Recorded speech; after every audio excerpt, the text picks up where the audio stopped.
I think one of the keys to the solution is, again, what you set forth before about General Electric pursuing the kind of policy it has been in the last number of years.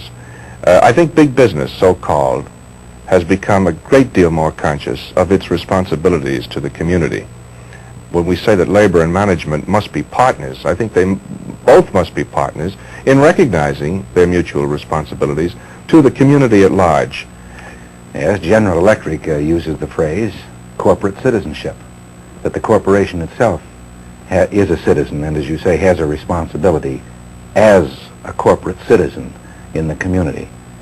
And I think that modern industry would be the first to admit that back in the 30s and previous to the 30s, leading up to the Great Depression, that there was no such thing as corporate citizenship, and that management was responsible for the creation of organized labor because they were unwilling to recognize their responsibility and their obligation to their fellow citizens. Well, that's why I think this is probably getting into the balancing age now between labor and management, where labor has now gotten its tremendous power. There's no question but what greedy and avaricious capital has been responsible for the creation of the vacuum that caused labor to come into being as strong as it has. Yes, and now labor must be willing in this massive reconciliation to realize that those same policies no longer hold, that management itself has recognized its earlier sins and repents. I think also we're into the era now where in achieving this strength, labor gave away, when I say labor now, I mean the laboring people gave away a great many of their democratic rights. In other words, as we do in war, they chose a leader and they gave the leader full power to wage this war. And we're now in that spot where we must begin to take back into the hands of the rank and file membership more of our democratic rights. But democratic rights appear to me only to be realized when there's an awareness on the part of the constituents of either a labor union or a nation, the individuals themselves. If there isn't the awareness, you can't have true democracy practiced because people aren't aware of their responsibilities. I think the investigation that's going on today reveals that that basically is the fault.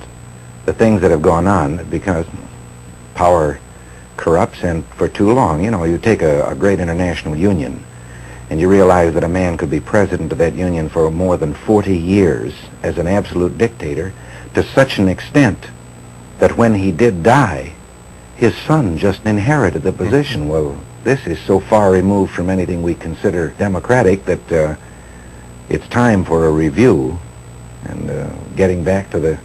I'd like to see in labor unions a few more hassles about who's going to be elected president of the labor union. When you were president of the Screen Actors Guild, you hadn't actually had any formalized training for that highly important post in one of the top labor guilds in the country. How did you adjust to all this, Ronnie, particularly in your relationships with the people whom you had worked with for years? I'm thinking of Warner Brothers, essentially. What did it do to you to have to take a very strong and militant stand for the points you believed in? Well, let me say that there's a very unique situation here, that the Screen Actors Guild is one of the few unions I know in which the running of the union is done by the working members. There are no salaried officers. And when you sit down in a negotiation for wages and working conditions, the working members do the negotiating.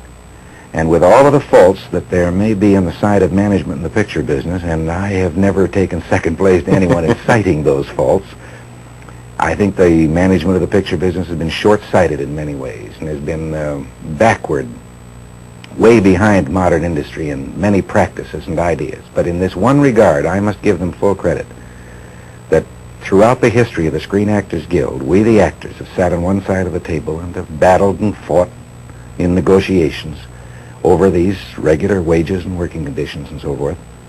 And never once have I seen any enmity carried out of the room so that some actor on one side of the table then found himself a victim or discriminated against by the employers on the other side. I've been present in some late night sessions where you were really pounding the table and screaming at each other. And the strange thing was I have seen actors under contract to a studio. and the actor under contract pounding the table was shaking his finger under the nose of, and it was going on the other way too, of the executive of the studio for which he worked. I must say the labor relations in this business could serve as a pretty good example to most of industry in that regard. But now you ask, this is getting far afield from your question, how did it seem? To you personally, as yes. an individual? Well, I suppose I kind of inherited that attitude that was already present in the guild management relations, and it never occurred to me to not say something I thought or felt for fear of any eventual harm to myself. As I say, I'm not alone in this. It didn't to anyone else. When actually did the Screen Actors Guild come into being? When was it founded? Well, they started organizing way back in about 1932 or 3. They didn't actually achieve their first contract with the studio, recognition as a bargaining agent, until 1937, which is also the first year I came into this business. Exactly. Did you become a member of the Guild as soon as you came into the business? Yes. That was part of the first basic agreement. We have in the picture business, I guess you have to call it union shop. It is union shop. We have never subscribed to and do not believe in closed shop. Monopoly is wrong. It's wrong if it's government monopoly, it's wrong if it's business monopoly, and it certainly is wrong if it's a labor monopoly.